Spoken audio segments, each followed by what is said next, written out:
City of love, এই গল্পের শহরটা আমাদেরও হতে পারত। তোরই কলেজ ড্রেস পরে আয়নার সামনে বসে বেনুনি বাজছে। আহসান চোখ ফিরিয়ে ফিরিয়ে কয়েকবার তাকে দেখল। দেখতে যেন ছোট খুকিটি লাগছে। সাদা কলেজ ড্রেস, মাঝে সিথি করে দুই পাশে বেনুনি বাঁধা। কাল রাতে ওরা শাড়ি পরে এই মেয়েটাকে পাক্কা গিন্নি লাগছিল, আজ আবার খুকিদের মতো লাগছে কেন? নাস্তা করে তরিকে নিয়ে বের হলো আহসান। সেই দিনের মতো সায় করে তরিকে কলেজের গেটের সামনে রেখে এলো।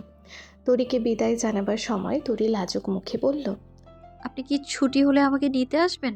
কি নির্মল সেই চাহনি! আহসান যেন চোখ ফেরাতেই পারল না। অতি শক্ত হৃদয়ের মানুষ হওয়া সত্ত্বেও তরির কাছে হার মানল সে। তরির সঙ্গে কথা বলতে গেলেই কথা যেন দলা পাকিয়ে যায় তার। ক্লাসে প্রেজেন্টেশন দেওয়ার সময়ও কথা বলতে এতটা আড়ষ্টতা কাজ করেনি যতটা এখন কাজ করে। আহসান আমতা আমতা করে বলল, আসবো। আহসান বাইক ঘুরিয়ে চলে যাবার সময় তরি হাত নেড়ে টাটা দিল। লুকিং গ্লাসে সেটা দেখে আহসান মৃদু হাসল। পরক্ষণেই বুকে কেমন যেন পীড়াদায়ক অনুভূতির সৃষ্টি হলো। কিছু কি ফেলে যাচ্ছে সে? তরিকে অচেনা আগন্তুকের সঙ্গে বাইকে করে কলেজে আসতে দেখে ক্লাসের মেয়েদের চক্ষু চড়ক গাছ। অবশ্যই এতে তাদের পুরোপুরিভাবে দোষ দেওয়াও যায় না। হাতে গোনা কয়েকজন বাদেই তরির বিয়ের খবর বান্ধবী মহলে সেভাবে কেউ জানে না। তরি ক্লাসে ঢুকতেই সকলে তাকে ঘিরে ধরল। আজ সকলের মধ্যমণি তরি। সকলের মুখে একটাই প্রশ্ন, ওই বাইকের ছেলেটা কে? তরি লাজুকতার মতো ইনিয়ে বিনিয়ে বলল, ওটা আমার বর আর তোদের দুলাভাই। মুহূর্তেই সকলে হাঁ করে তরির দিকে তাকিয়ে রইল। তারা কি ঠিক শুনল? তরির আসলেই বিয়ে হয়ে গেছে এত তাড়াতাড়ি? সেদিন ক্লাসের ফাঁকে ফাঁকে সবাই তরির থেকে বিয়ের গল্প শুনল। টিফিনের ব্রেকেও তরি ছাড় পেল না। তবে বাসর রাতের গল্প শুনতে চাওয়ায় তরি কেমন মিয়ে গেল। কথার ছলে বারংবার প্রসঙ্গটা এড়িয়ে গেল, কিন্তু মেয়েদের কৌতূহল মোটেও কাটল না। তরির সবচেয়ে ঘনিষ্ঠ বান্ধবী ক্লাস ক্যাপ্টেন নাতাশা তো বলেই বসলো, এই তরি, বল না, বাসরাতে কি হয়েছিল? দুলাভাই কাছে এসেছিল তোর? চুমু টুমু খেয়েছিলি? চুমু খেলে কেমন লাগে রে তরি? আদর করেছিল তোকে? হিন্টু পিন্টু হয়েছিল তোদের? লাজে তরির গাল লাল হয়ে গেল। সাদা স্কার্ফটা দিয়ে মুখটা ঢেকে ফেলল সে।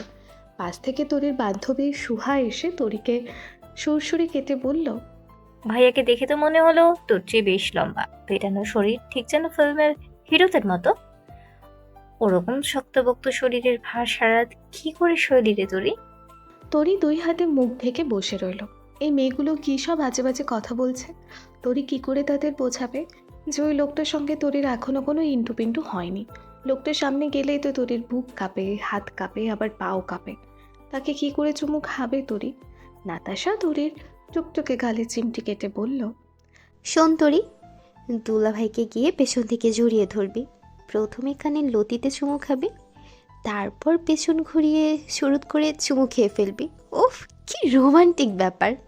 নাতাশার কথা মতো দৃশ্যটা মনে করে একবার কল্পনা করল তরি। লাজে চোখ বড় বড় হয়ে গেল তার। কি রোমাঞ্চকর ব্যাপার! ছুটি হওয়ার আগে আগে বারবার কলেজের জানালার দিকে উকিঝুঁকি দিচ্ছিল তরি। লোকটা এখনও আসছে না কেন? ক্লাসের মেয়েগুলোরও আজ কৌতূহলের অন্ত নেই। ক্লাস শেষ হলেই তারা আজ আহসানের পিছু ধরবে। দুলাভাই হিসেবে একটু শায়েস্তা করবেই। নির্ধারিত সময়ে ছুটির ঘন্টা পড়তেই সকলে দৌড়ে বের হয়ে গেল। তরি কলেজের বাইরে আসতেই দেখলো আহসান বাইক নিয়ে হাজির। তরি আহসানের কাছে পৌঁছানোর আগে দুষ্টু মেয়েগুলোর দল আহসানের নিকট ধেয়ে গেল। নাতাশা আহসানকে সালাম দিয়ে বলল, কেমন আছেন দুলাভাই? আহসান সালামের জবাব নিল, ফের বলল, আমি ভালো আছি, তোমরা কেমন আছো? তোমাদের পড়াশোনা কেমন চলছে?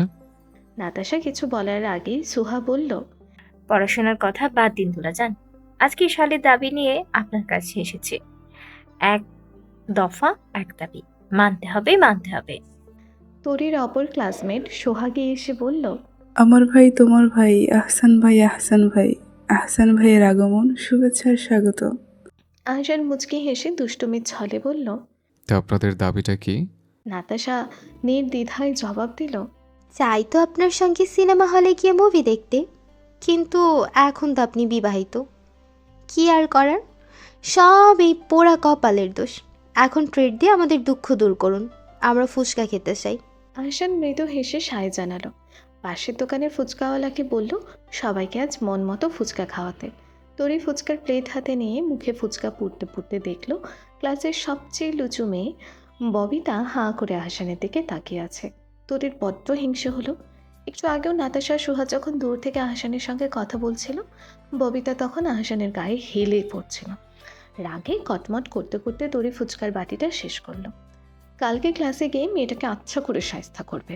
পাজি মেয়ে একটা, কত বড় সাহস তরির বরের থেকে নজর দেয়। মেয়েটার মনে মনে অনেক প্যাঁচ। নেহাতে আহসান ভালো মানুষ বলে বুঝতে পারেনি। আহসানকে বাড়ি গিয়ে আজ সাবধান করে দিতে হবে, যেন ভবিষ্যতে এই লুচু মেয়েটার থেকে দূরে দূরে থাকে। সন্ধ্যায় আহসান কাজ শেষ করে বাড়ি ফিরতেই তরি বই খাতা নিয়ে পড়ার ঘরে গেল। আহসান চেয়ারে বসে মনোযোগ দিয়ে বই পড়ছে। তরিকে দেখা মাত্রই বইটা রেখে সোজা হয়ে বসল। তরি টেবিলের সামনে চেয়ারটা টেনে বসতে আহসান বলল, রুমি কোথায়? তরি মিহি স্বরে বলল, রুবিকে ডাকতে গিয়েছিলাম। রুবির শরীরটা আজ ভালো নেই, খুব পেটে ব্যথা আর মাথা ঘুরছে বলল। মেইলি সমস্যা ভেবে আহসান আর সেভাবে খুঁটিয়ে জানতে চাইল না। তরির বই খুলে পৃষ্ঠা উল্টে পাল্টে বলল, ইংরেজি কেমন পড়ো তুমি? ইংলিশে বেসিক ক্লিয়ার না থাকলে ফাইনালে কিন্তু বড় সড়ো ঝামেলায় পড়তে হবে। তরি কলম ঘোরাতে ঘোরাতে বলল, মোটামুটি পারি, কিন্তু আমাকে বুঝিয়ে দিলে আরো ভালো ভালো পারবো। আহসান গ্রামার বই বের করে তরিকে সবটা বুঝিয়ে দিল। লক্ষ্য করলো তরির জ্ঞান খুব ভালো, অল্প বোঝালেই বুঝে যায়, বারবার রিপিট করতে হয় না। তরিকে হিসাব বিজ্ঞানের একটা অঙ্ক করতে দিয়ে আহসান হেলান দিয়ে বসলো। তরি খাতায় ছক কাটতে কাটতে বলল, মা বলেছিল আপনি আপনার বাবার ব্যবসা সামলান, পড়াশোনাও নাকি শেষ। তাহলে চাকরির বই দিয়ে কি করেন আপনি? আপনার বুঝি পড়াশোনা করতে খুব ভালো লাগে?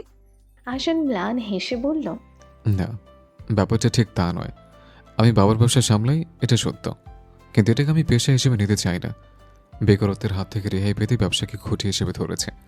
বেকার শব্দটার অনেক ভার, আমি এত ভার বইতে পারবো না। সরকারি চাকরির জন্য চেষ্টা করছি, পাশাপাশি বাবাকে ব্যবসায় সাহায্য করছে। এত কষ্ট করে বাবা পড়িয়েছেন আমাকে, আমি এত সহজে হাল ছাড়লে চলবে? তরি মন্ত্রমুগ্ধের মতো আহসানের কথা শুনল। এই মানুষটা যখন গভীর মনোযোগে ঠোঁট নেড়ে চেড়ে কথা বলে, তরির তখন খুব ভালো লাগে। অঙ্কটা তরি নির্ভুলভাবে শেষ করে খাতাটা আহসানের দিকে এগিয়ে দিল। আহসান খুঁটিয়ে খুঁটিয়ে অঙ্কটা দেখল, কোথাও একটু ভুল খুঁজে পেল না। লাল কলম দিয়ে আহসান রাইট দিল খাতায়। তরির মুখে জল জলে হাসি ফুটে উঠল, সে পেরেছে। আহসান গম্ভীর স্বরে বলল, কাল থেকে আমরা টেস্ট পেপার সলভ করব। নতুন টেস্ট পেপার না বের হওয়া অবধি পুরোনোটা দিয়েই করব। টেস্ট পেপার ধরে অঙ্ক কষলে ফাইনালে দুর্দান্ত একটা রেজাল্ট আসবে। তরি মাথা দুলিয়ে সম্মতি জানালো। বই খাতা গুছিয়ে উঠবার সময় আহসানকে বলল, আপনার সঙ্গে আমার একটা কথা আছে। আহসান বিস্মিত হলো। তরি তাকে এই কথা বলল। মনে তীব্র উচ্ছ্বাস নিয়ে আহসান বলল, বলো, কি বলবে? তরি অভিমানের সুরে বলল, কলেজে আমাকে আনতে গেলে আপনি আমার ক্লাসের ওইসব মেয়ের সঙ্গে একদমই কথা বলবেন না। আর যখন আপনি দাঁড়িয়েছিলেন, ববিতা নামের একটা মেয়ে আপনাকে হাঁ করে দেখছিল। সে কেন আপনাকে দেখবে? তরি মিষ্টি অভিমান আহসানের মনে শান্তি জোগালো। ঠোঁটে হাসি চেপে রেখে আহসান বলল, চোখ আছে তার, তাই আমাকে সে দেখতে পারে। কি করব বলো? তরি কণ্ঠে তীব্র প্রতিবাদ নিয়ে বলল, না, দেখবে না। সে আপনাকে কেন দেখবে? কেন দেখবে? হ্যাঁ, কি অধিকার তার? আপনাকে শুধু আমি দেখব। তরির বলা আপনাকে শুধু আমি দেখব কথাটা শুনে আহসান তিলে চমকে উঠল। বুকে ছুটফোটার মতো বিধে গেল যেন কথাটা। তরি কি অধিকার খাটাচ্ছে তার উপরে? তবে খাটাক, তরির পরিপূর্ণ অধিকার আছে তার উপরে। তরি তো সম্পূর্ণরূপে তারই, তার নয় কি? জীবনে এরূপ অধিকারের দাবিদারই অভাব ছিল তার। আজ কি তরি সেটাও পূর্ণ করে দিল? দিল তো। আহসান প্রত্যুত্তরে বলল, দেখলেই বাকি, যা তোমার দিন শেষে তোমারই থাকবে। তোমার জিনিস ছিনিয়ে নেবার সাধ্য আছে কি করো? তরি ঢোক গেলে বলল, তবুও কেউ দেখবে না আপনাকে। আপনাকে ওভাবে কেউ দেখলে কষ্ট হয় আমার। আহসানের বিস্ময় এক ধাপ উপরে উঠে গেল। সে কি তবে তরির কষ্টের কারণ হচ্ছে? তরি কি জানে না তরিকে কষ্ট পেতে দেখলে তারও কষ্ট হয়? আহসানকে আর কিছু বলার সুযোগ না দিয়ে তরি আবারও বলল, আপনি বলেছিলেন না, কেউ আপনার সামনে কাঁদলে আপনার খুব কষ্ট হয়, বুকে কেমন চিনচিন ব্যথা হয়? আমারও ঠিক সেরকমই হয়, মনে হয় যেন আমি মরেই যাব। আহসান তরির চোখের দিকে তাকালো। চোখের তলতলে নোনা পানি। মিনিট খানেকের মধ্যে হয়তোবা তা কপল ছুঁয়ে গড়িয়ে পড়বে। সেই আদুরে চোখ দুটোর দিকে তাকিয়ে আহসান বলল, যদি খুব কষ্ট হয় তাহলে সেটা বরং তুমি আমার সঙ্গে ভাগ করে নিও। আমি আমার ভেবে তুমি সহ তোমার দুঃখ বেদনাকে আপন করে নেব। তরি চাপা স্বরে বলল, মা বলেছেন বিয়ের পর নাকি স্বামী স্ত্রী একে অপরের সুখ দুঃখকে ভাগাভাগি করে নিতে হয়।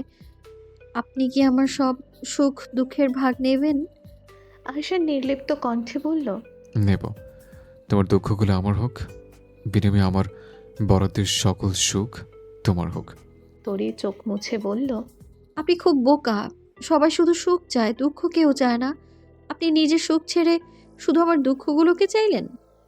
আহসান দীর্ঘ নিঃশ্বাস ফেলে বলল, যা তোমার তা কি আমার নয়? সেদিন তরির কি হলো সে নিজেও জানে না। রাতে আহসানকে শক্ত করে চেপে ধরে তার পিঠে মুখ গুজে ঘুমালো। আহসান যা ইচ্ছে ভাবুক, তরির অধিকার আছে তো তার প্রতি। তরির কথা মতো আজ তাই হলো।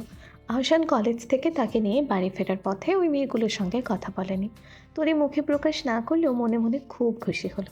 তরিকে কলেজে আনা নেওয়া করে আহসান। রুমে স্কুল বাড়ির খুব কাছে হওয়ায় সে একাই আসতে পারে, কারো সহযোগিতার প্রয়োজন হয় না। তরি কলেজ থেকে বাড়ি ফিরতেই মধুবিবি তরিকে নিজের ঘরে ডেকে পাঠালেন। তরি জামা কাপড় ছেড়ে পা টিপে টিপে মধুবিবির ঘরে গেল। মধুবিবি বসে বসে তখন পান চিবোচ্ছেন। আজ কয়দিন যাবৎ তরিকে তিনি লক্ষ্য করছেন। নতুন নতুন বিয়ে হওয়ার পর স্বাভাবিকভাবে যে বৈশিষ্ট্যগুলো প্রকাশ পায় তরির মধ্যে সেরকম কিছু এখনও দেখেননি তিনি। তরিকে বেজায় সন্দেহ হচ্ছে তার। তরিকে ঘরে ঢুকতে দেখে পানদানিতে পানির পিক ফেললেন। তরির দিকে সন্দেহভাজন দৃষ্টিতে তাকিয়ে বললেন, আজকে আমি যা জিজ্ঞেস করুম সত্যি কইরা কইবা। যদি কিছু লুকাও তো তোমার খবর আছে। তরি ভয়ে ভয়ে ঢুক গেল।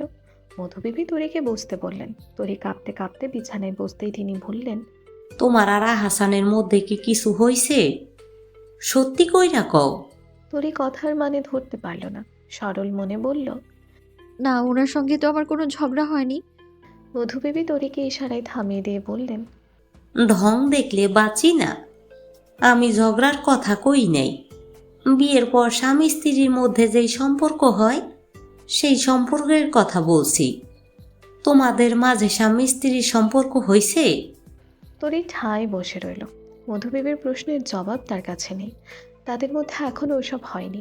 তরির কাছে কাঙ্ক্ষিত জবাব না পেয়ে মধুবিবি হুঙ্কার দিয়ে বললেন, তোমারে কি জিজ্ঞেস করতাছি, জবাব দাও না কেন?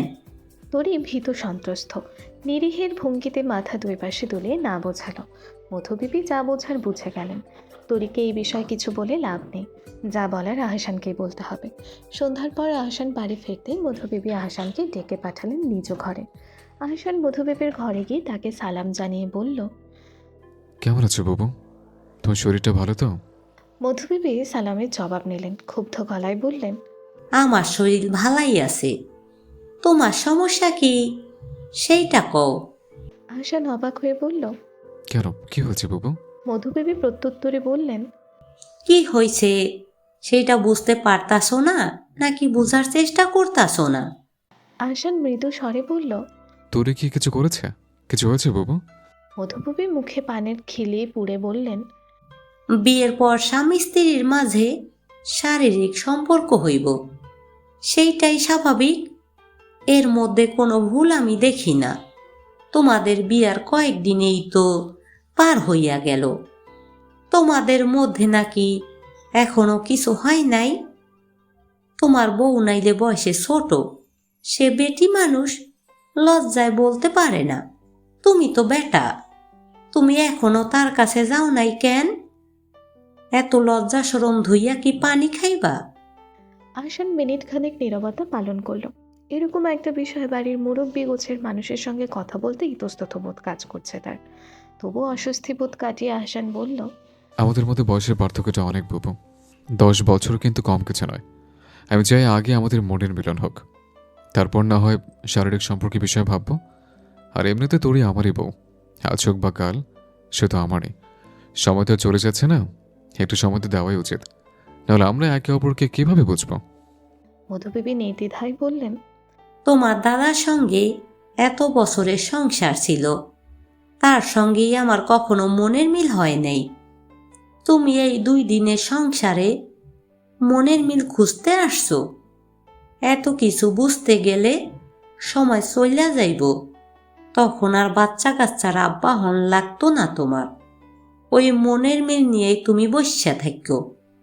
আহসান কোনো জবাব দিল না। এখন জবাব দিলে সেটা হয়ে যাবে বেয়াদবি। মুরব্বী মানুষের সঙ্গে তর্কাতর্কিতে জড়াতে চায় না সে।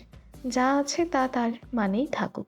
মধুবিবি ফের রুষ্ট গলায় বললেন, বেটা মানুষের যেই কাজের জন্য বউ দরকার, সেই কাজের জন্য যদি তোমার বই না লাগে, তাহলে তো আর দরকার নাই। আজকে থেকে তোরই আমার সঙ্গে রাইতে ঘুমাইব। রুমিও আছে আমার সঙ্গে, তোরির আর একা লাগবো না। দুইশই মিলা গল্প করতে করতে রাইত পার হইয়া যাইব। তুমি কোলবালিশ জড়াইয়া ধইরা শুইয়া পইর। আহসান দীর্ঘশ্বাস ফেলল। এই বাড়িতে তার শান্তি নেই। এখন নিজের বউটাকে নিয়েও বাইরের মানুষ টানাটানি শুরু করেছে। মধুবিবি নিজের কথাই অটল রইলেন। রাতে ঠিকই আহসানের ঘর থেকে তরিকে টেনে নিয়ে এলেন। তরি শুকনো মুখে বালিশ নিয়ে মধুবিবির ঘরের দিকে এগিয়ে গেল। আহসান অপ্রসন্ন হয়ে বসে রইল। তার অবস্থা আজ অত্যন্ত বেগতিক। শোভা মধুবিবির আচরণে অপ্রস্তুত বোধ করলেন। মধুবিবির ঘরে তাকে বললেন, মা, ব্যাপারটা বাড়াবাড়ি হয়ে যাচ্ছে না? ওদের ব্যক্তিগত জীবন ওদের বুঝতে দিন। এভাবে দুজনকে আলাদা করে ফেলাটা কি ঠিক হচ্ছে? মধুবিবি শোভার কথা কানে তুললেন না। রাগ মিশ্রিত কণ্ঠে বললেন, বেশি পড়াশোনা কইরা তোমার ছেলের মাথায় শয়তানের কেরা ঢুকছে। ওর কেরা কেমনে মাথা থেকে বাইর করতে হয় সেইটা আমি ভালা কইরাই জানি। টান পড়লে ঠিক ওই বেগ্যা বসবো। কয়টা দিন যাইতে দাও, তারপর আমার কথা মিলাইয়া নিও। শোভা আর কথা বাড়ালেন না। মধুবিবি যা ভাবেন তা করেই ছাড়েন। তাকে তার সিদ্ধান্ত থেকে হটাতে গেলে হিতে বিপরীত ঘটে। শোভা বিছানা করে দিয়ে নিজের ঘরে চলে গেলেন। রুমিকে নিজের বাম পাশে এবং তরিকে ডান পাশে রেখে মাঝে মধুবিবি শুয়েছেন। রুমির ভোরে স্কুল আছে। রুমি ঘুমে কাঁদা তখন। মধুবিবিও খুব সম্ভবত ঘুমিয়ে গেছেন। তরির মোটেও ঘুম আসছে না। অশান্তিতে সে এপাশ ওপাশ করতে লাগলো। হঠাৎ কি হলো? কাল যে সে আহসানের পিঠে মুখ গুজে শুয়েছিল, আহসান কি সেটা পছন্দ করেনি? সে কারণেই কি আজ তাকে এভাবে দূরে সরিয়ে দিল? এই কয়দিন তো সব ঠিকঠাকই ছিল। হঠাৎ করে কেন মধুবিবি তাকে এই ঘরে ঘুমাতে বলল? আহসান কি রাগ করেছে তার সঙ্গে? মনে মনে কি সে তরির উপরই বিরক্ত? তরি বারবার দরজার দিকে তাকাতে লাগলো। আহসান একটা বার এদিকে এলেই তো পারে। এত কিসের অভিমান তার? আহসান বিছানায় শুয়ে এক প্রকার ছটফট করছে। তার ঘুম আসছে না। বিছানাটা কেমন খালি খালি লাগছে। কাল রাতটা তার জন্য বিস্ময়কর একটা রাত ছিল। তরি যে হুট করে তাকে ওভাবে জড়িয়ে ধরে ঘুমাবে এটা সে কল্পনা করেনি। আহসান রাগে গজগজ করতে করতে কোলবালিশ চেপে ধরল। কোলবালিশও আজ তার সঙ্গে দুশ্মনী করছে। তরি তুলতুলে নরম শরীরের কাছে এই কোলবালিশ কিছুই না। তরির চুলে সে তীব্র সুগন্ধ কি কোলবালিশের ফিতেতে পাওয়া যায়? চোখ ভর্তি ঘুম, তবু ঘুম আসে না তার। আহসান বিরক্তি নিয়েই উঠে বসল। তরি কি এখন ঘুমিয়ে গেছে? দরজা ডিঙিয়ে তরির কাছে যাবে একবার? না, এভাবে তরির কাছে মাঝরাতে যাওয়াটা কোনো ভদ্রলোকের কারবারের মধ্যে পড়ে না। তবে তরিকে না দেখলেও ঘুম যেন আসছে না। আহসান নিজের ঘরের দরজা খুলে বের হলো। পা টেপে টেপে উঠোনে গেল। উঠোন বরাবর মধুবেবীর জানালায় উকি দিল। দেখলো তরি ওপাশ ফিরে শুয়ে আছে। আহসান কয়েকবার মৃদুস্বরে শীষ বাজালো। শীষের আওয়াজ পেতেই তরি ভয়ে ভয়ে জানালার দিকে তাকালো। বিছানা থেকে নেমে দরজার দিকে গিয়েও কান পাতল। আওয়াজটা দরজার কাছ থেকে আসছে না। তাহলে কি জানালা? তরি ভয়ে ভয়ে জানালার দিকে পা বাড়ালো। এত রাতে জানালার সামনে কেই বা আসবে? তবে কি তেনারা এসেছেন? মনের ভুল ভেবে তরি এড়িয়ে যেতে চাইল। আহসান শীষ বাজানো ছাড়ল না। নিজের কাজে অবিরত রইল। তরি ভয়ে জমে গেল। কৌতূহলকে মাটি চাপা দিয়ে বিছানায় শুয়ে পড়তে চাইল। কিন্তু তার হলো কোথায়? তরির কৌতূহলী স্বভাব তাকে শান্তি দিল না। অগত্যা তরি ভয়ে ভয়ে জানালার সামনে গিয়ে উঠিয়ে দিল। বাইরে হাত বাড়িয়ে কারো অস্তিত্ব আছে কিনা তা বোঝার চেষ্টা করল। তরির উপস্থিতি টের পেতে আহসান তার হাত চেপে ধরল। আহসান কিছু বলার পূর্বেই কারো হাতের ছোঁয়া পেতেই তরি ভয়ে উত্তেজনায় চিৎকার করে বসল। এটা কোনো ভূত নয়, এটা স্বয়ং সম্পূর্ণ একজন মানুষের হাত ভাবতেই তরি চোর চোর বলে চিৎকার করতে লাগলো।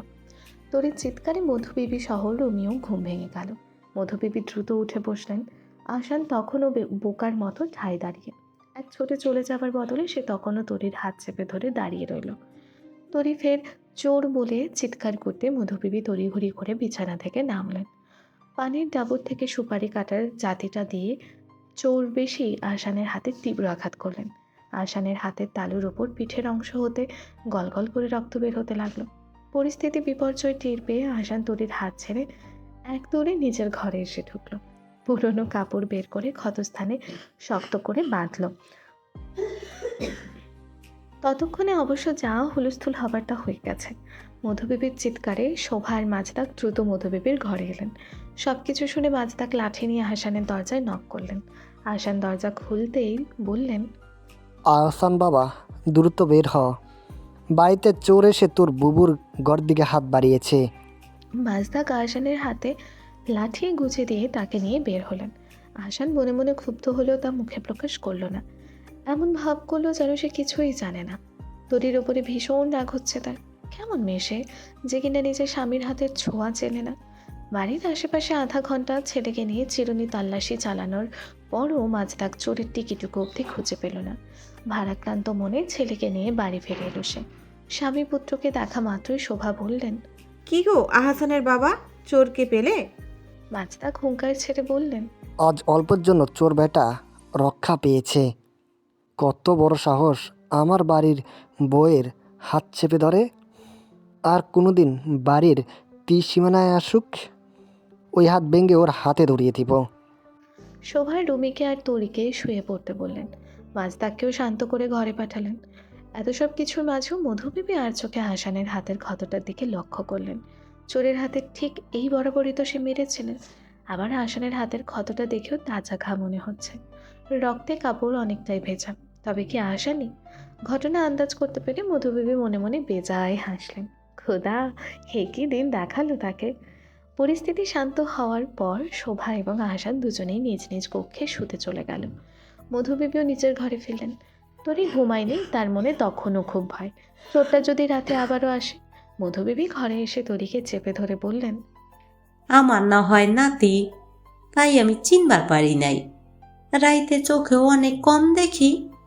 তুমি কেমন ধারার মাইয়া যে নিজের স্বামীর হাত চিনো না? তরি হতবিহ্বলের ন্যায় বলল। ওটা উনি ছিলেন? তরির চোখে পানি চলে এলো। সে কেন আহসানের হাত চিনতে পারল না?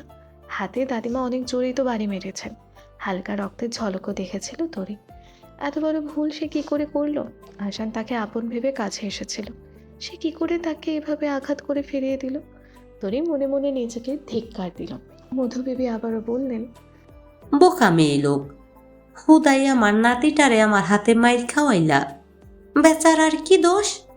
আসছিল বউয়ের সঙ্গে দুইটা কথা কইতে, তুমি না বুঝা না শুই না তারে বিপদে ফালাইলা। হাত থাইকা রক্ত বাহির হইছে, হাতে তেনা পেঁচাইয়া রাখছে। তরি চাপা স্বরে বলল। এখন যাবো একটু ওনার কাছে। মধুবেবী ছাড়ি মারার স্বরে বললেন, এখন গিয়া কি করবা?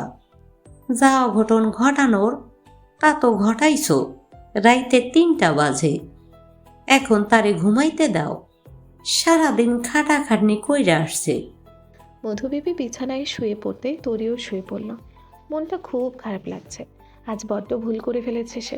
ইস, মানুষটা কতটা কষ্ট পাচ্ছে এখন। আজ সরকারি ছুটির দিন। স্কুল, কলেজ ও অফিস সব বন্ধ। কাল রাতের অভূতপূর্ব ঘটনার পর সবারই ঘুমোতে বেশ দেরি হয়ে গেছে। ফলাফল তরি আর রুমি দুজনেই খুব দেরি করে ঘুম থেকে উঠল। তরি প্রথমে দেরিতে ঘুম থেকে ওঠার বিষয়টা নিয়ে কাচুমাচু করলেও সবাইকে স্বাভাবিক দেখে নিজেও শান্ত হলো। কাল রাতে তরি পরিকল্পনা করেছিল সকালে উঠেই আহসানের কাছে গত রাতের বিষয়টা নিয়ে ক্ষমা চাইবে। কিন্তু নাস্তার টেবিলে মাজদাক ও আহসান কাউকে দেখতে পেল না তরি।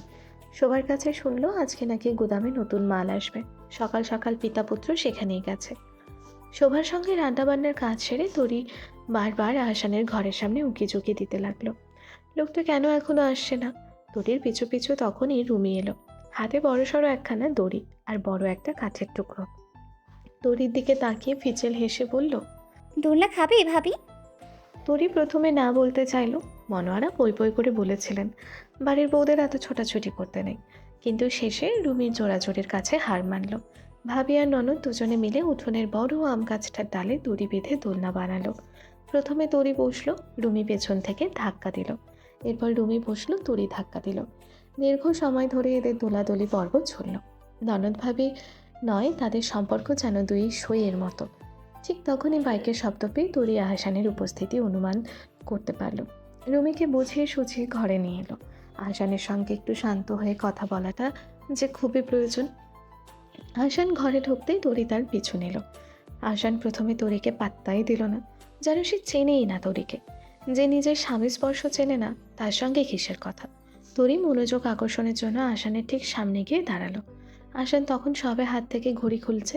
তরি হঠাৎ এভাবে সামনে আসাতে প্রথমে একটু ভরকে গেল সে।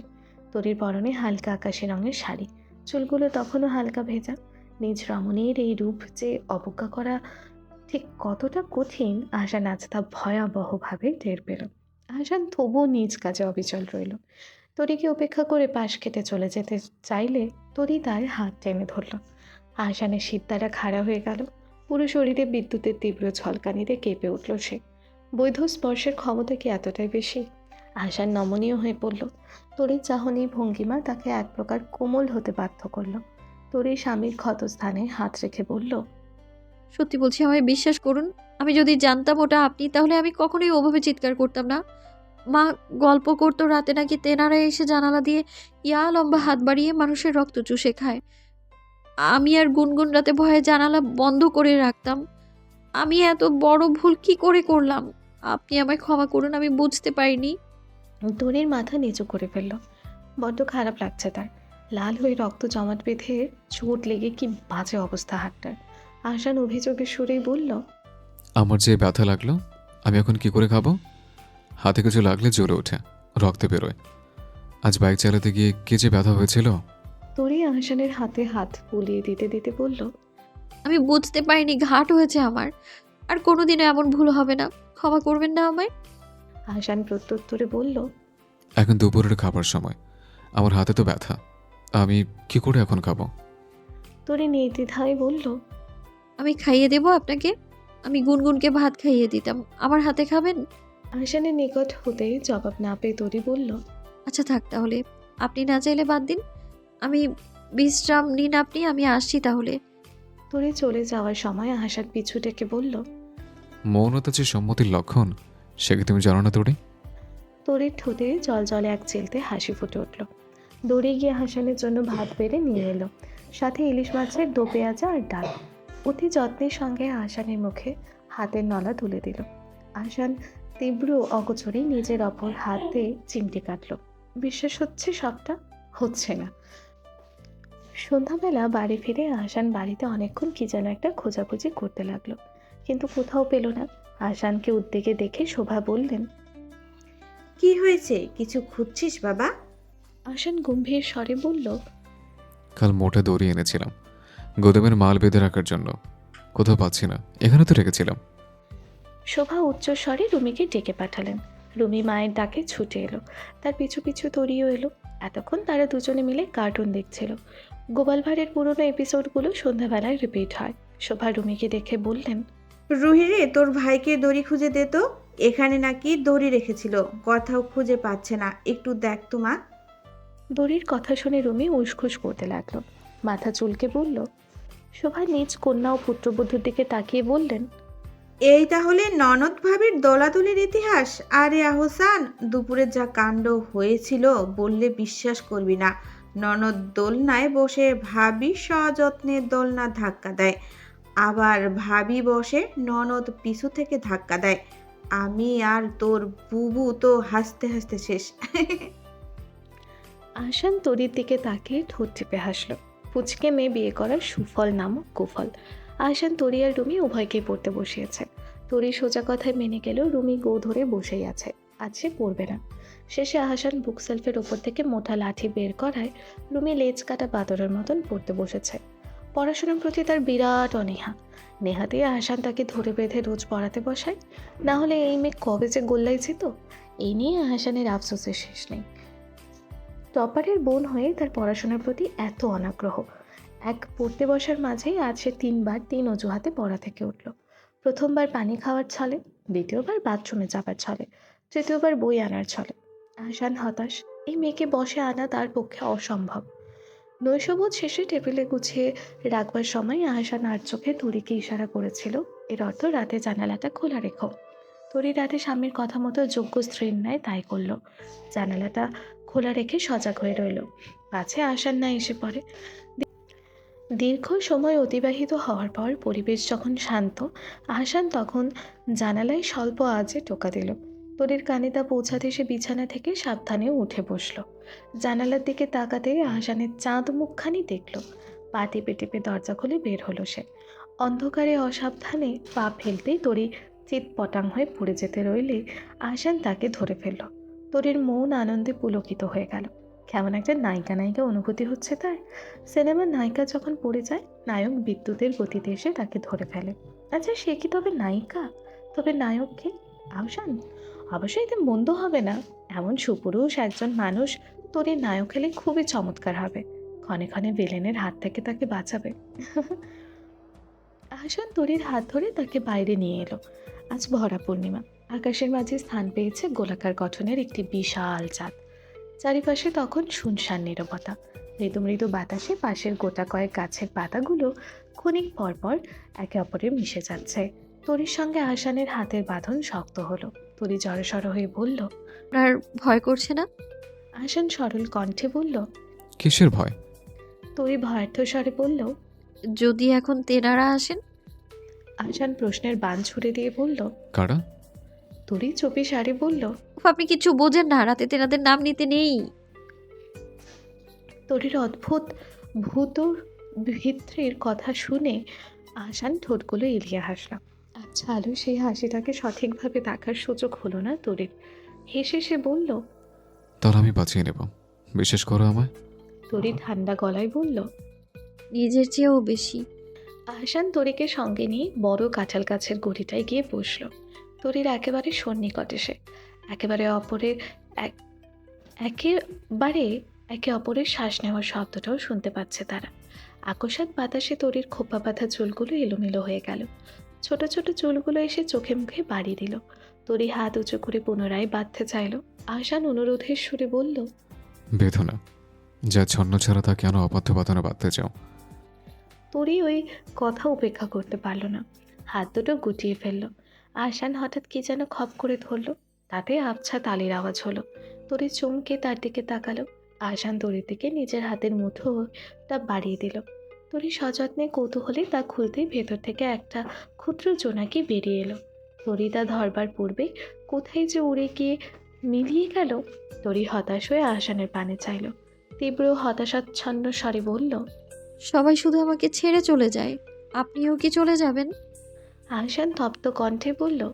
তুমি যদি রেখে দিতে চাও তবে থেকে যাব, আর হেলায় ছুড়ে দিলে মিলিয়ে যাব। তরি সরলতা মাখা স্বরে বলল। তাহলে আপনাকে আমি বয়ামে ভরে রেখে দেব, তাহলে আর হারিয়ে যাবার কোনো ভয় থাকবে না। আমাদের বাড়িতে মা আচার করার জন্য বড় বড় কাচের বয়াম ধুয়ে রাখে, সেগুলোতে রাখলে আপনি আর পালাতেও পারবেন না। আহসান মায়া ভরাট কণ্ঠে বলল। আচ্ছা, রেখে দিও। এরপর পরস্পরের মাঝে চোখে চোখে সন্ধি হলো।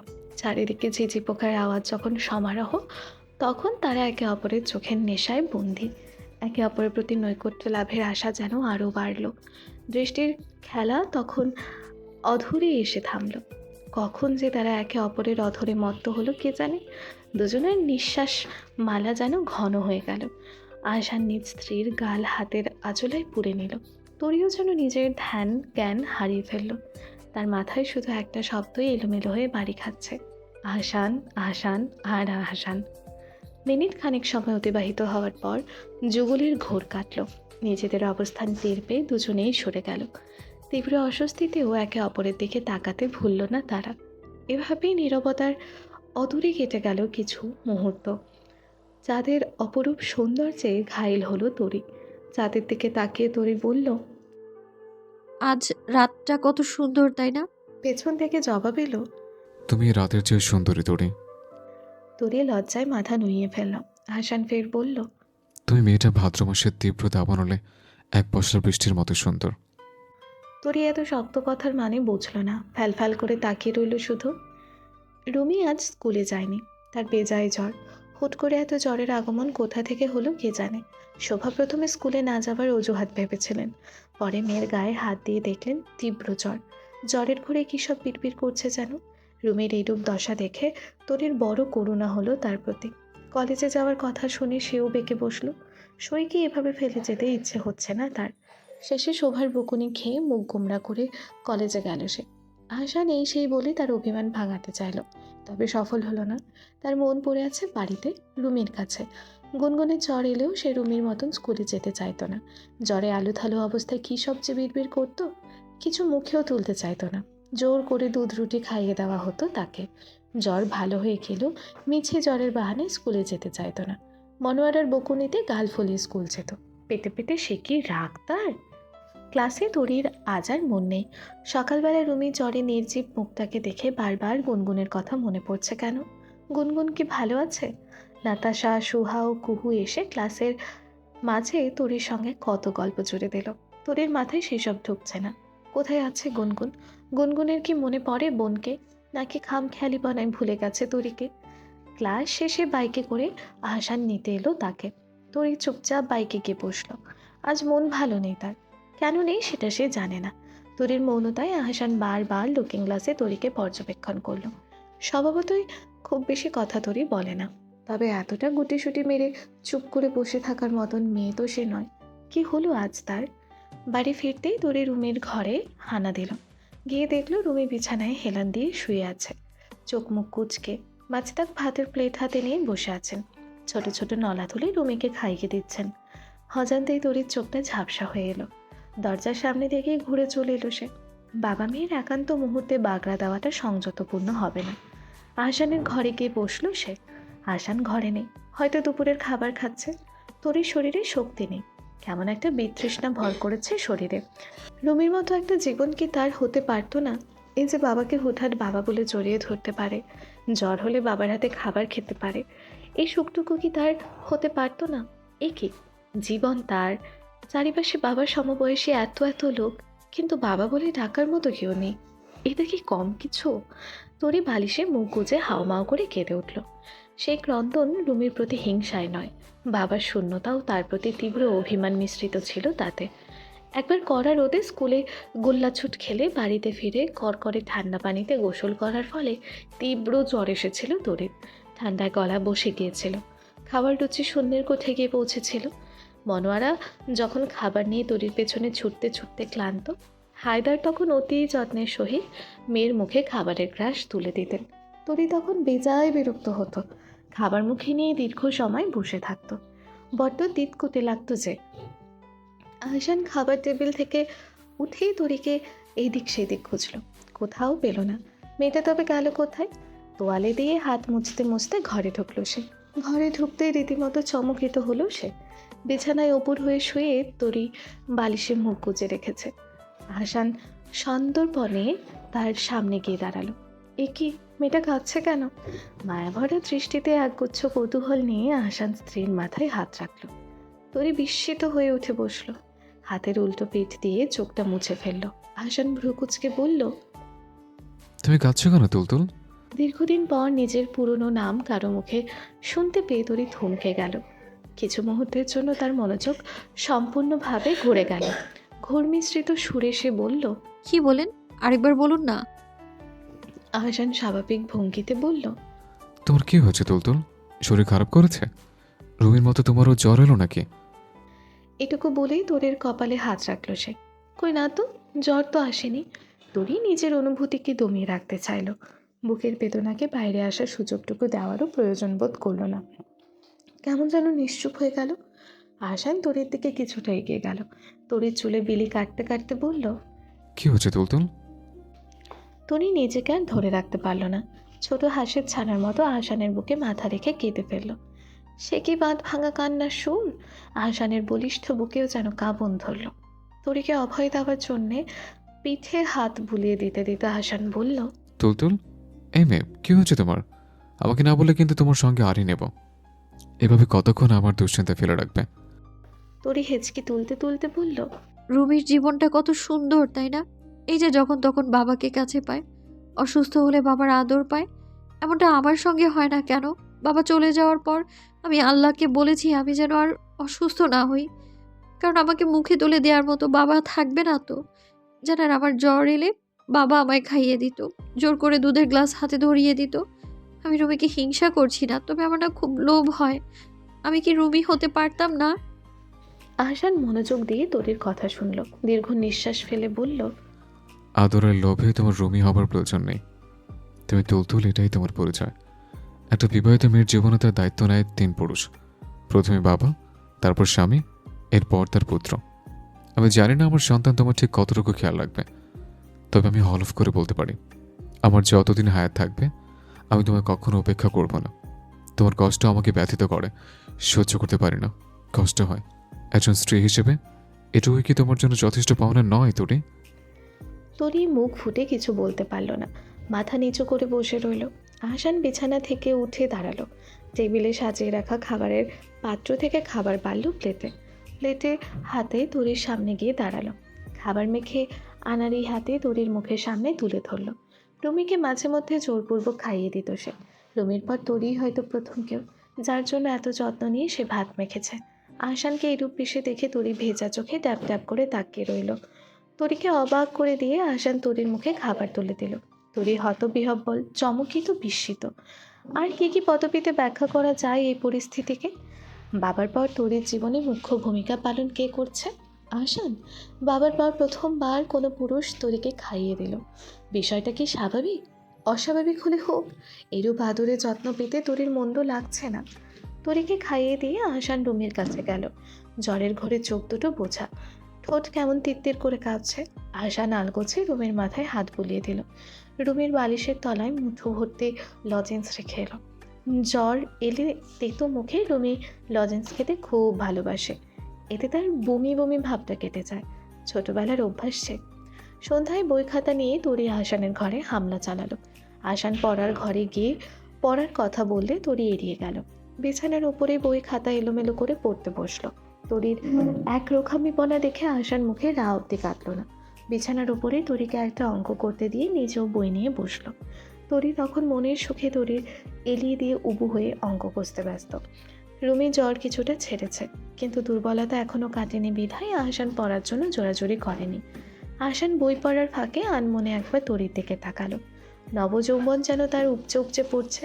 পড়ার প্রতি তীব্র মনোযোগী থাকায় অন্যমনস্ক হয়ে শাড়ির আঁচল কখন যে বক্ষস্থল হতে সরে গেছে কে জানে। মেয়েলি শরীরের খাঁজ স্বচ্ছভাবে ধরা দিচ্ছে আহসানের দৃষ্টিতে। আহসান দৃষ্টি সংযত করবার প্রচেষ্টা চালালো, কিন্তু চেষ্টা ব্যর্থ হলো। ঝুঁকে বসবার কারণে তরির ব্লাউজের উরুর অংশটা বিপদসীমার নিচে নেমে গেছে। তা দেখে আহসান ঢোক গিলল, বই পড়ার দিকে মনোযোগ বহাল রাখতে চাইল। বেহায়া অক্ষি যুগল মস্তিষ্কের কথা শুনতে নারাজ। আহসান দ্বিধাদ্বন্দ্বে খেই হারিয়ে ফেলল। মস্তিষ্ক বলছে দৃষ্টি সংযত করে নিজের কাজে মন দিতে, অপরদিকে মন বলছে তোমারই তো বিবাহিতা স্ত্রী সে, এত সংযম কিসের? আহসানের শ্বাস ঘন হয়ে এলো, নিঃশ্বাস নিতে ভুলে গেল সে মন নাকি মস্তিষ্ক কাকে বেছে নেওয়া উচিত তার। ওই মেয়েলি দেহের প্রত্যেকটা অঙ্গে স্পর্শ করার বৈধতা আছে তার, তবে এত অহেতুক অস্বস্তি কিসের? আর চোখে তরিকে আবারও পর্যবেক্ষণ করল সে। আবেদনময়ী দৈহিক কায়া তাকে পোড়াচ্ছে, জ্বালিয়ে পুড়িয়ে নিশ্চিহ্ন করে দিচ্ছে। আহসানের শ্বাস নেওয়ার গতি বেড়ে গেল।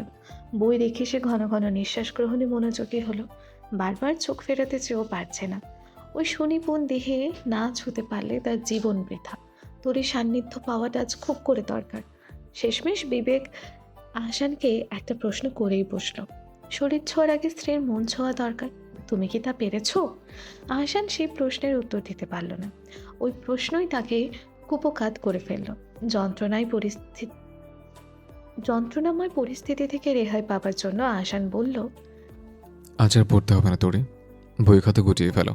তরি খাতায় মার্জিন করতে করতে বলল, একটা কঠিন অঙ্ক বাকি আছে, ওটা একটু দেখিয়ে দিন না, তাহলে আজকের ঝামেলা শেষ। আহসান তরির বই খাতা ছুঁয়েও দেখল না। তরি এখন তার সামনে থাকা মানেই বিপদ। তরিকে আগে এখান থেকে বিদায় করতে হবে। আহসান কপটতার স্বরে বলল, আমি পরে দেখিয়ে দেব, আজ আর নয়। তুমি বই খাতা গুছিয়ে তাড়াতাড়ি বুবুর ঘরে যাও। তরি বিছানা থেকে উঠে দাঁড়াবার সময় উদর থেকে আঁচলটা বেশ খানিকটা সরে গেল। মেদবিহীন কোমল উদর দেখে আহসানের গলা শুকিয়ে কাঠ হওয়ার জোগাড়। বড় বড় শ্বাস নিতে নিতে আদেশের সুরে তরিকে বলল, তোমাকে না বলেছে তাড়াতাড়ি বই গুছিয়ে চলে যেতে? দাঁড়িয়ে দাঁড়িয়ে কি দেখছো? বুবুর ঘরে গিয়ে ইংরেজি পড়াটা করে ফেলো, জলদি যাও। আহসানকে লম্বা আর দ্রুত শ্বাস নিতে দেখে তুরি হকচকিয়ে উঠল। ভয়ার্থ গলায় বলল, কি হয়েছে আপনার? শরীর খারাপ করছে? প্রেশার বেড়ে গেছে? বাবার প্রেশার বেড়ে গেলে বাবারও এরকম শ্বাসকষ্ট হতো। বেশি কষ্ট হচ্ছে আপনার? বুবুর ওষুধের বাক্সে প্রেশারের ওষুধ আছে, এনে দেবো আপনাকে? আহসানের হতাশ হয়ে তরির পানে চাইল। কিভাবে বোঝাবে তরিকে সে? এটা কোনো শরীরের অসুখ নয়, এটা হলো মনের অসুখ। খুব বিচ্ছিরি রকমের মনের অসুখ, ছুঁয়ে দেবার অসুখ, বাজে অসুখ। ছ্যা। আগে কলেজে যেতে তরির খারাপ লাগতো না, ক্লাসে গল্প করার জন্য হলেও যেতে মন চাইতো। কিন্তু আজকাল কলেজে তার মনই বসে না। মন ও মস্তিষ্কে উভয় পাশে আহসান নামক একটি ব্যক্তি স্থায়ী বসতি করে তুলেছে। তরি চাইলেও সেই সুদর্শন সুপুরুষ ব্যক্তিত্বের মানুষটিকে উপেক্ষা করতে পারছে না। বাজে লোকটা মনের ভেতর এভাবে ঢুকে বসে আছে কেন? কি অধিকার তার? অধিকারের বিষয়টিতেই তরি বারবার আটকে যায়। যদি কথা ওঠে অধিকারে, তবে আহসানের চেয়ে বেশি আর কারো অধিকার খাটাবার সাধ্য নেই। তরির ওপরে লিখিত এবং অদৃশ্য অলিখিতভাবে আহসানের দাবি আছে। লোকটা হুট করে এসে তরির ক্ষুদ্র মনে এতটা জায়গা করে নিল। কবে নিল? তরি টের পেয়েছে কি? পায়নি তো। তাহলে কবে ঘটল এই অঘটন? কে জানে। তরির কলেজ আজ নির্ধারিত সময়ের আগে ছুটি হলো। আজ শেষের ক্লাসটা অজ্ঞাত কারণে বাদ হয়ে গিয়েছে। তরি কলেজের গেটের সামনে দাঁড়িয়ে রইল আহসানের অপেক্ষায়। আহসান জানে না তরির অগ্রিম ছুটির কথা। তরির পাশে ঝুমুর এসে দাঁড়ালো। প্রতিদিন টকটকে লাল লিপস্টিক দিয়ে ক্লাসে আসে সে। ম্যামের কাছে বকাও খায়, তবু কোনো লাভ হয়নি। উঁচু করে চুল বেঁধে ঠোঁট লাল করে কলেজে আসাটা তার স্বভাব। ঝুমুর তরিকে উদ্দেশ্য করে বলল, ছুটি হয়ে গেছে, বাড়ি যাবে না? তরি সরলতার সহিত উত্তর দিল। উনি তো নিতে আসলেন না আজ এখনো। ঝুমুর কৌতূহলের ছলে প্রশ্ন করল, উনি কে? তোমার উনি? তরি লজ্জায় মাথা নুইয়ে ফেলল। ঝুমুর আর চোখে তরিকে দেখল। ব্যাগ থেকে নিজের ফোনটা তরির হাতে দিয়ে বলল, তোমার উনির নাম্বার মুখস্থ আছে? ফোনে ব্যালেন্স আছে, তাকে ফোন করে কলেজে আসতে বলো। তরি প্রথমে ইতস্তত বোধ করল, পর মুহূর্তে ভাবল দুপুরে এইভাবে একা একা দাঁড়িয়ে থাকার চেয়ে আহসানকে ফোন করাটাই ভালো। প্রথম কলে আহসান ফোন ধরল। অপরিচিত নাম্বার দেখে একটু সন্দেহ দৃষ্টি হলো মনে, তবু ফোনটা ধরল সে। তরির গলার স্বর শুনে আশ্বস্ত হলো। মালের গোদাম থেকে বেরিয়ে দ্রুত বাইক স্টার্ট দিল সে। মেয়েটা অপেক্ষা করছে নিশ্চয়ই। ঝুমুর আর দাঁড়ালো না, ফোনটা ব্যাগে ঢুকিয়ে বাড়ির পথে হাঁটা দিল। তরির কলেজের গেটের সামনে আহসানের বাইক এসে থামতেই তরি ছুটে গেল তার দিকে। রোদে দাঁড়িয়ে থেকে ঘামে ভিজে গেছে তার শরীর। আহসান পকেট থেকে নিজের রুমালটা বের করে এগিয়ে দিল তরির দিকে। তরি হাত বাড়িয়ে রুমালটা নিল, তবে ঘাম মোছার মতো অহেতুক কাজে রুমালটা নষ্ট করলো না। এই রুমালের দাম তরির কাছে অনেক বেশি। শক্ত করে হাতের মধ্যেই ধরে রাখলো সে রুমালটা। এটা সে কাউকে দেবে না। বাড়ি ফিরে খাবার খেয়ে তরি আহসানের ঘরে লম্বা করে একটা ঘুম দিল। দিনে আহসানের ঘরে থাকা নিয়ে মধুবিবির কোনো আপত্তি নেই, তবে রাত হলেই তরিকে নিজের ঘরে না পেলে মধুবিবি বেজায় রাগ করেন। এই সুপ্তক্রোধের কারণ কি তা তরির নিতান্তই অজানা। দুপুরের থেকে আহসান খাবার খেতে বাড়ি আসে। ফেরার পথেই তরিকে কলেজ থেকে নিয়ে আসে। খাওয়া শেষে পড়ার ঘরে কী সব বইপত্র নিয়ে ঘাটাঘাটি করে, তারপর আবার কাজে চলে যায়। মাঝে মাঝে সন্ধ্যায় ফেরে, কাজের চাপ বেশি থাকলে প্রায় আবার রাতেও ফেরে। ক্লাসে বসে থেকে থেকে তরির কোমরের দশা বেহাল। বিছানার ঠিক বাম পাশে বালিশে মাথা রেখে উবু হয়ে শুয়ে আছে সে। আহসান সেই মুহূর্তে কাজের ছলে ত্রস্ত পায়ে ঘরে এলো। তরিকে ওভাবে শুয়ে থাকতে দেখে বিচলিত হলো। তরি যে পাশটা শুয়েছে ঠিক সেই বরাবর বিছানার নিচে টাকার বান্ডিল রেখেছিল সে। সেটা এখন নেওয়া দরকার। আজকে নতুন মাল উঠানোর জন্য কর্মচারীকে টাকা দিতে হবে। তরিকে কি ঘুম থেকে উঠিয়ে তুলবে? আহসান গভীর মনোযোগের সঙ্গে তরিকে দেখল। এই দ্বন্দ্বাচ্ছন্ন অবস্থায় ক্লান্ত মেয়েটাকে জাগিয়ে তোলা কি ঠিক হবে? আহসান মিনিট খানেক ভাবল, এরপর নিজে বিছানায় উঠে বসল। তরির মাথার পাশ থেকে তোষকের নিচ থেকে যত্ন সহকারে নিঃশব্দে টাকার বান্ডেলটা বের করলো। তরি এবার একটু নড়ে চড়ে উঠল। কাজ শেষে বিছানা ছেড়ে নামার সময় তরি হঠাৎ তার হাতে বাহু চেপে ধরল। আহসান চমকে ফিরে তাকালো। কি হলো হঠাৎ মেয়েটার? একবার তরির হাতের বাঁধন ছেড়ে উঠে যেতে ইচ্ছে হলো। পরক্ষণে কি ভেবে আহসান আর উঠল না। নরম সুরে তরিকে বলল, ছাড়ো। তরি চোখ বুঝে থাকা অবস্থায় বলল, আহসান প্রত্যুত্তরে বলল, কেন? তরি নিদ নিদ কণ্ঠে বলল, ছেড়ে দিলে চলে যাবেন? আহাসান নির্লিপ্ত কণ্ঠে বলল। তাহলে কি করবে? তরি নিদ্রারত অবস্থায় আহাসানের হাতটা আরো শক্ত করে চেপে ধরে বলল। রেখে দেব। আহাসান মোহনীয় সুরে বলল। কোথায় রাখবে? তরি ঘুমো ঘুমো গলায় বলল। আলমারি। আহাসান মনে মনে বেজায় হাসলো। ঘুমের ঘোরে কথা বলার অভ্যাসটা তার নিজেরও আছে। মধুবিবি তাকে কতবার যে ছোটবেলায় হুজুরের কাছে নিয়ে গেছে এ কারণে। তার ভাষ্যমতে আহাসানের সঙ্গে জিন আছে। কি হাস্যকর ব্যাপার। অতঃপর ওই তরির মতো তুলতুলে নরম বস্তাকে অবজ্ঞা করে আহাসানের ফিরে যেতে হলো। আজ কাজ না থাকলে সত্যি তরির কথা ফেলতো না সে। ইস, সব কিছু ফেলে 24 ঘন্টা তরির আশেপাশে ঘুরতে পারার সক্ষমতা যদি তার থাকতো। আজকাল মাথায় কি হয়েছে কে জানে। তুলতুল নামক এক জৈনিক নারী আহাসানের মাথায় পিলপিল করে ঘোরে। মাঝে মধ্যে যন্ত্রণায় অতিষ্ঠ হয়ে সে মাথা চেপে ধরে বসে থাকে। তবু তুলতুল মাথা থেকে সরেই না। কি যে ভয়াবহ সেই রোগ। দিনরাত শুধু মাথার মধ্যে ভিমড়ি খায়। খুব শীঘ্রই ডাক্তারের কাছে যেতে হবে, না হলে এই যন্ত্রণা থেকে মুক্তি পাওয়া অসম্ভব। কিন্তু এই রোগের চিকিৎসককে? তুলতুল? কি অদ্ভুত বিষয়। যেই রোগের নাম তুলতুল সেই রোগের পথ্যের নামও তুলতুল। নিশ্চয়ই এটি অতি চমকপ্রদ এবং বিরল রোগ। বাণীতে কে? বাণীতে তুলতুলের রোগী বর। বিকেলে ফ্যাক্টরিতে নতুন মালের অর্ডার দিয়ে ফেরার পথে আহাসান অতি নির্দয় ও করুণ ঘটনার সাক্ষী হলো। ফ্যাক্টরিতে মালের অর্ডার দিয়ে ফেরার সময় নতুন একটা বিল্ডিং পড়ে। বিল্ডিংটা তখনও অসম্পূর্ণ, ওপরে কাজ চলছে তখনও। আহাসান সামনে হাঁটছিল, মাজদাক ছিলেন পেছনে। সহসা কি হলো কে জানে, বড়সড় একখানা ইটের খণ্ড বেখেয়ালে আহাসানের কপালে ছুঁয়ে নিচে পড়ল। ঘটনাটা এতই দ্রুত ঘটল যে আহাসান সরে যাবার মতো সময়ও পেল না। মাথায় এক হাত রেখে রাস্তায় জ্ঞান হারিয়ে ফেলল।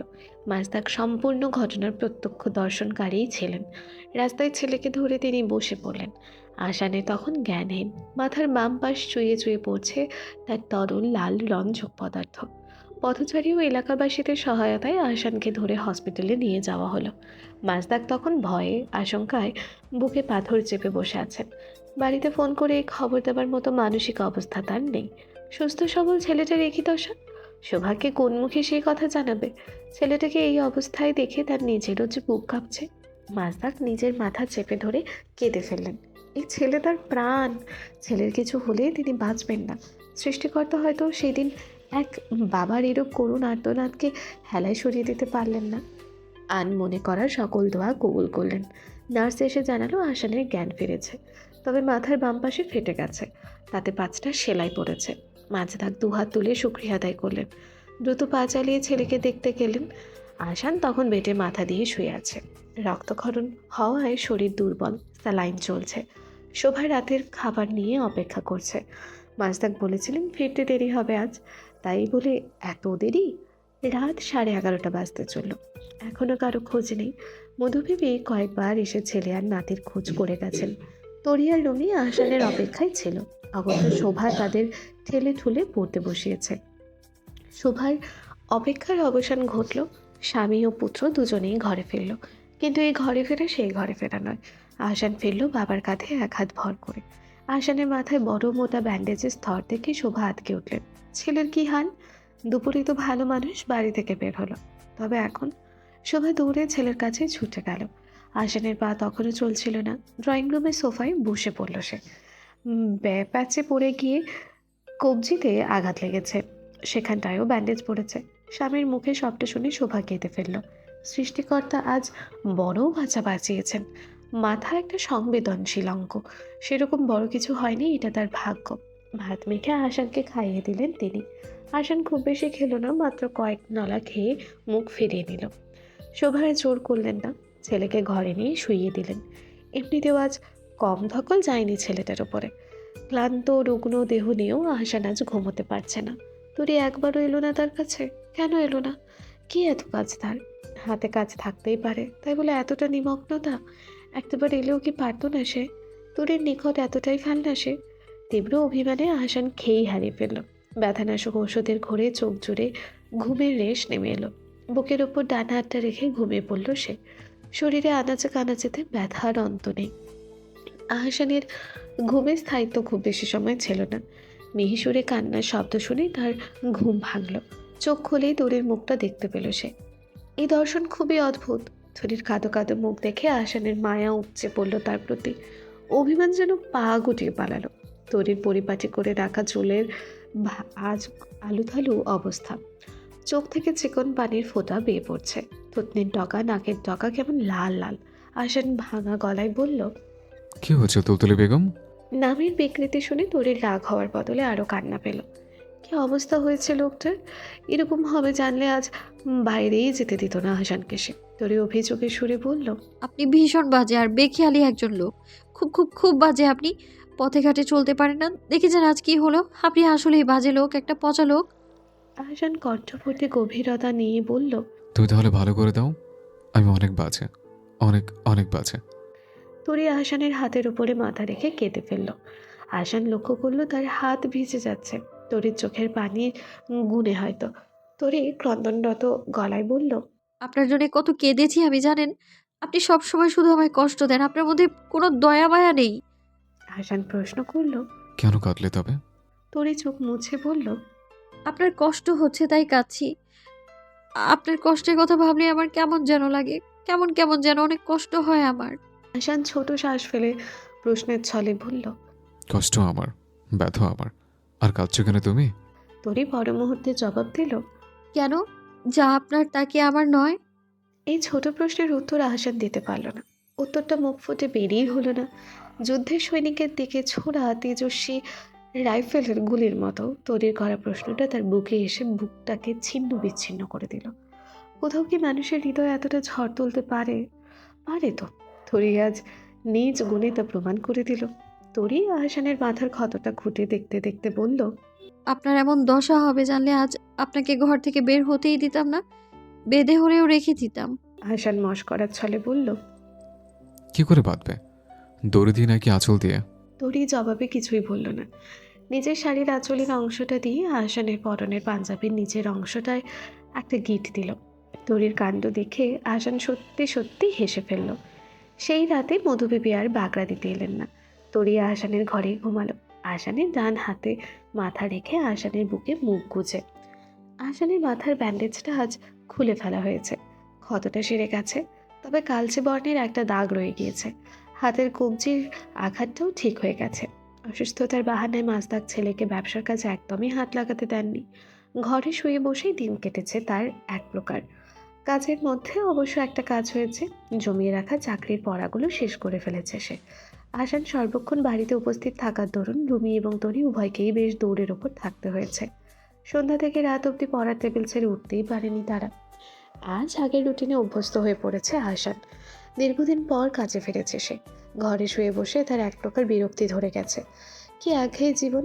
অনেকদিন পর তরিকে পৌঁছে দিতে তরির কলেজে গিয়েছিল আজ। এই কিছুদিন মাঝদাকি তরি আর রুমিকে স্কুল কলেজ থেকে আনা নেওয়ার দায়িত্বে ছিলেন। ব্যস্ততার ফাঁকে হঠাৎ আহসানের ফোনটা বেজে উঠল। স্ক্রিনের দিকে তাকাতেই অপরিচিত একটা নাম্বার দেখতে পেল সে। দ্রুত হাতে কলটা রিসিভ করে কানে তুলল সে। কয়েকবার হ্যালো বললেও ওপাশ থেকে কোনো শব্দ পাওয়া গেল না। আহসান বিরক্তিতে চোখ মুখ কুঁচকে কলটা কেটে দিল। বেশ কিছুদিন যাবতীয় অপরিচিত নাম্বার থেকে কল আসছে তার ফোনে, তবে রিসিভ করলে কারো শব্দ পাওয়া যায় না। কি অদ্ভুত ব্যাপার স্যাপার। আজ কলেজ থেকে বের হয়ে বিজয়ের হাসি হাসলো তরি। কতদিন পর এই দৃশ্য দেখার সৌভাগ্য হয়েছে তার। আহসান অসুস্থ হবার পর থেকে তরিকে মাঝদাক কলেজ থেকে নিতে আসতো। যেই জায়গাটা আহসানের ছিল তা অন্য কাউকে দেওয়া অসম্ভব।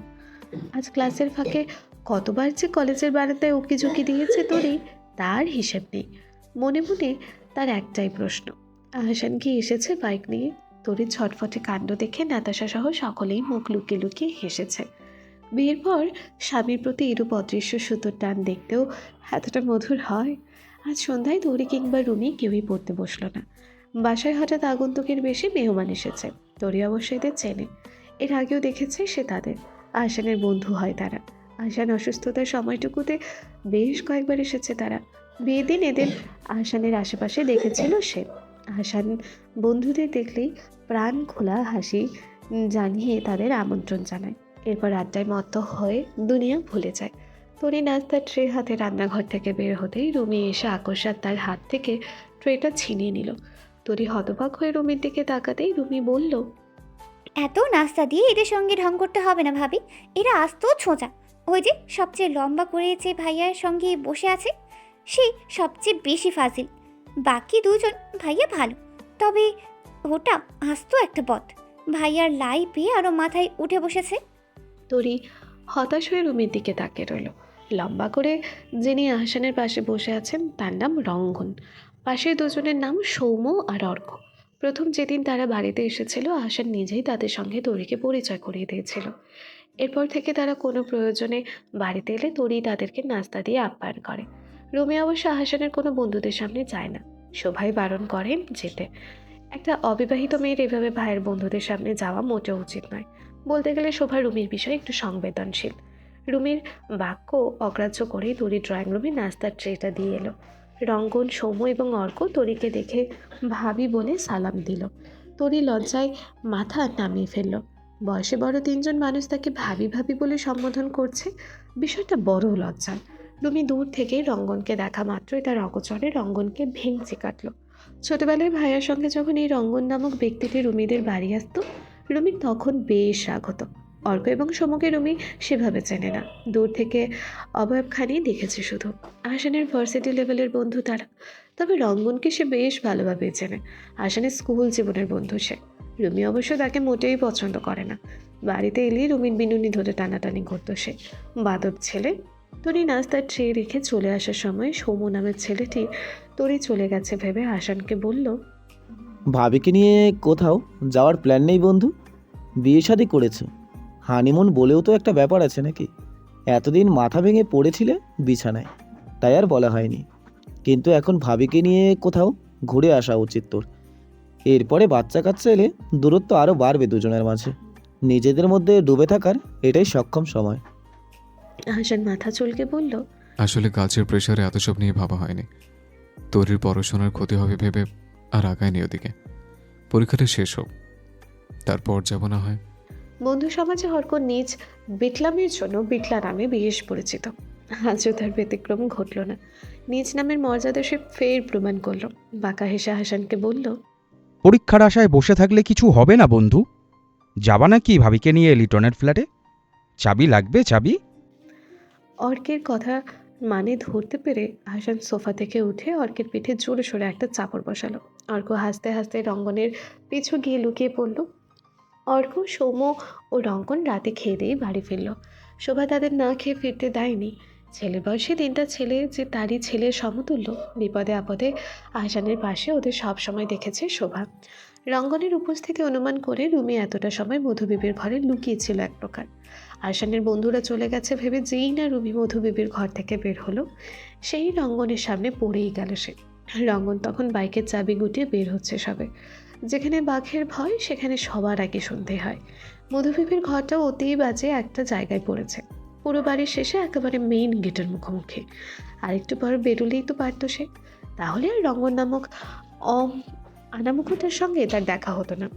রুমি রঙ্গনকে অবলোকন মাত্রই দরজার পাশ কেটে লুকিয়ে পড়তে চাইল। বিশেষ লাভ হলো না তাতে।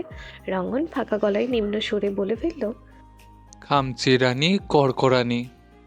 রুমি রাগে কচকচ করতে করতে হেঁটে চলে এলো। পিছু ফিরে একবার চাইল না অবধি। অবশ্য পিছু ফিরলে রুমির মেজাজের 12টা হতে 13টা খুব সহজেই বেঁচে যেত। রঙ্গনের ওই বিটকেলের ন্যায় হাসি দেখাচ্ছে মৃত্যু সেও। রুমির জীবনে খামচি রানী শব্দটির উৎপত্তি বহু পূর্বেই ঘটেছে। রঙ্গনের সঙ্গে শুরু হতে রুমির শিশু মনে বেজায় দণ্ড। বিনুনি ধরে রঙ্গনের টানা হেঁচড়া বিশেষ পছন্দ ছিল না তার। সে কারণেই তো একবার জেদের বসে রঙ্গনকে নিজের ধারালো নখ দিয়ে এমন খামচি দিয়েছিল সে, রঙ্গনের বাম হাতের ওপরের পিঠের চামড়া ভেদ করে রগরগে তরল রঞ্জক পদার্থ সূত্রপাত ঘটেছিল। এরপরও বেহায়াপনা এক ছটা কমেনি তার। এরপর হতে রুমিকে দেখলেই দ্রুত হাতে খামচি রানী বলে টিপ্পনি কাটে থাকে। রুমির বড্ড অসহনীয় লাগে এই ডাকটা, কেমন যেন একটা নাম, খামচি রানী, কড়কড়ানি, ছি। রঙ্গন বাইক নিয়ে ফেরার পথে আহসানদের বাড়ির ফটক দরজার দিকে তাকিয়ে রইল বেশ খানিকটা সময়। রুমি মেয়েটা বোঝে না তাকে। একটা বার পেছনে ফিরে তাকিয়ে মিষ্টি করে হাসলে খুব বেশি খারাপ হতো কি? বাইকের লুকিং গ্লাসে নিজেকে আলতোভাবে ঘুরিয়ে ফিরিয়ে একবার দেখল রঙ্গন। দেখতে এতটা বাজে নয় সে। এলাকার বহু সুন্দর সুশীলা রমণী দিন রাত হাবুডুবু খায় তার প্রেমে। এই রুমি মেয়েটাই বড্ড বাজে। 2 পয়সার দামও দেয় না তাকে। রুমের কোন বারাভাতে ছাই ফেলেছে সে? তাকে দেখলেই মুখটাকে অহেতুক কুচকে রাখার মানে কি? দুষ্টু মেয়ে রুমি ঝুমি। আহসান 8টার পাট চুকিয়ে ঘরে ফিরতেই তরিকে বিছানার ওপরে পা দুলিয়ে বসে থাকতে দেখে বিস্মিত হলো। অনেক রাত হয়েছে, সকালে যে ক্লাস আছে সে কথা কি ভুলে গেছে আনমনা মেয়েটা? আহসান নরম সুরে বলল। ঘুমোতে যাওনি এখনো? সকালে ক্লাসে যেতে হবে না? তরি বিছানায় হেলান দিয়ে বিনি ডাগা ঘোরাতে ঘোরাতে বলল। যাব, দাদিমা ডেকে গেছেন, এক্ষুনি চলে যাব। মিনিট খানেক নীরব থেকে তরি নিজেই ফের বলল। আচ্ছা, আপনি কি কোথাও যাচ্ছেন? আহসান চমকিত হয়ে প্রত্যুত্তর করল। কই না তো। তরি ঠোঁট কামড়ে বলল। মিথ্যে কেন বলছেন? ওই ভাইয়াটা যে বলল আপনি লিটনের ফ্ল্যাটে যাচ্ছেন, মা বলেছে বিয়ের পর বরের সঙ্গে সঙ্গে থাকতে। আমিও যাব আপনার সঙ্গে লিটনের ফ্ল্যাটে। প্লিজ আমাকেও আপনার সঙ্গে লিটনের ফ্ল্যাটে নিয়ে চলুন না। তরি আকুতি শুনে আহসান হতবাক হয়ে মাথায় হাত দিয়ে বসে পড়ল। একই অবস্থায় পড়ল সে। এই মেয়ে লিটনের ফ্ল্যাটের মানেই বোঝেনি। সব কিছু ফেলে এখন তরিকে নিয়ে লিটনের ফ্ল্যাটে ছুটতে হবে? ছি ছি ছি ছি ছি। অর্ককে কয়েক দফায় মনে মনে গাল মন্দ করলো আহসান। তরি সেসব সম্পর্কে অবগত নয়। সে তখনও আহসানের পরিহিত পাঞ্জাবির হাতা খামচে ধরে। লিটনের ফ্ল্যাটে যাওয়ার জন্য অনুনয় বিনয় করতে ব্যস্ত। আহসান হতাশ, হতবাক। এত কিছু বাদ দিয়ে শেষমেশ লিটনের ফ্ল্যাট। এই যে শুনছো মাই প্রিয় শ্রোতা বন্ধুরা, তোমরা শুনছো সিটি অফ লাভ প্রেরিত প্রেমে সিক্ত গল্প। আর আমাদের সাথে পথ চলতে do like, comments and share. আর সাবস্ক্রাইব করতে কিন্তু একদম ভুলবে না। টাটা।